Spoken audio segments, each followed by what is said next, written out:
Hi friends, என் வாழ்க்கையில் முருகன் நடத்துகிற அற்புதத்தை பற்றி தான் நம்ம இப்போ பேச போகிறோம். என்ன அற்புதம் நடத்தினார் நினச்சிங்கன்னா நீங்களே அசந்து போயிடுவீங்க. ஒரு வாரமாகவே எங்கள் வீட்டில் ஒரே பிரச்சனை, ஒரே கஷ்டமான ரொம்ப ஒரு இக்கட்டான சூழ்நிலைன்னு வச்சுக்கோங்களேன். யாரும் இல்லை, நான் ஒரு அனாதைங்கிற ரேஞ்சுக்கு நான் நினைக்க ஆரம்பிச்சிட்டேன்.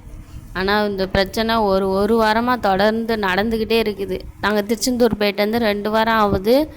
ஒரு வாரம் நல்லா, ஒரு 2-3 நாள் நல்லா இருந்துச்சு. திரும்ப அதுலேருந்து ஒரு 2 வாரமாக சரியான பிரச்சனை அந்த நேரத்தில் என்னால் என்ன பண்ணுறதுன்னு எனக்கே தெரியல. ஒரு நிமிஷம் ஏதோ ஒரு பெரிய தப்பு பண்ணிட்டோமோங்கிற ஒரு உணர்வு எனக்குள்ளே இருந்துகிட்டே இருந்துச்சு. என்ன பண்ணுறதுனே தெரியல. ஒரு நாள் ஒரு கனவு வருது. நைட்டு தான் அந்த பிரச்சனையெல்லாம் நடக்குது. நைட்டும் கனவு வருது.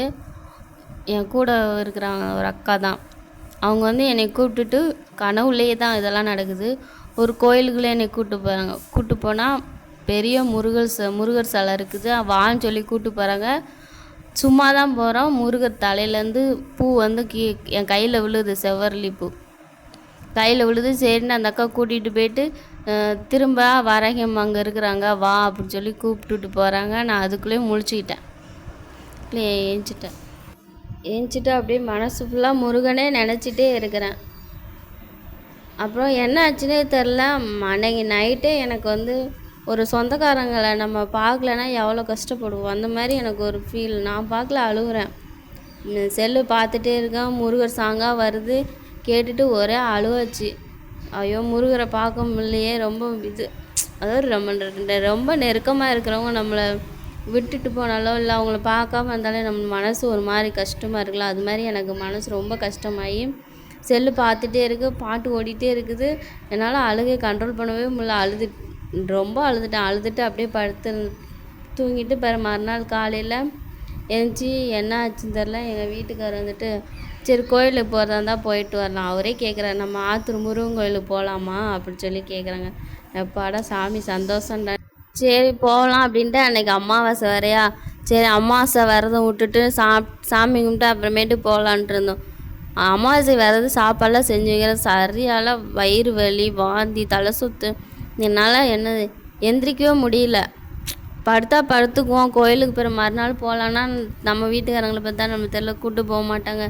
எப்படியாச்சும் போயிடணும் அப்படின்ட்டு எல்லாத்தையும் இது பண்ணிவிட்டு கிளம்பிட்டேன். நானும் ஒரு வழியாக கிளம்பிட்டு கோயிலுக்கு போயிட்டோம். கோயிலுக்கு போயிட்டு காரில் தான் போனோமா. கார் ஓட்டி இறங்கலான்னு பார்க்குறேன்.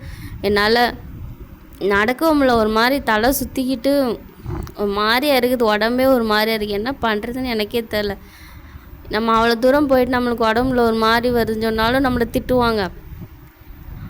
திட்டுவாங்கன்னு சொல்லிட்டு நான் அமைதியாக அப்படியே ஒரு மேனேஜ் பண்ணிட்டு போயிட்டு கோயிலுக்குள்ளே போயிட்டு கொஞ்சம் தூரத்தில் உட்காந்துக்கிட்டேன். கீழே என்னால் முடியல அப்படின்ட்டு உட்காந்துட்டு போய்கிட்டே இருக்கிறேன். விநாயகரை பார்த்துட்டு, எப்பா எப்படியாச்சும் நல்லபடியாக அவரை பார்த்துட்டு வெளியே வந்துடணும், நீ தான் என் கூட இருக்கணும்னு சொல்லிட்டு கொஞ்சம் ஸ்டெப் ஏறி போய் எல்லாம் சாமி கும்பிட்டுட்டு கருவறைக்கிட்ட அந்த கொஞ்சம் க்யூ தானே நடந்து போய் கருவறைக்கிட்ட போட்டோடனே அவரும் சிரிச்ச முதல்ல வந்துட்டியாங்கிற மாதிரி இருந்துச்சு.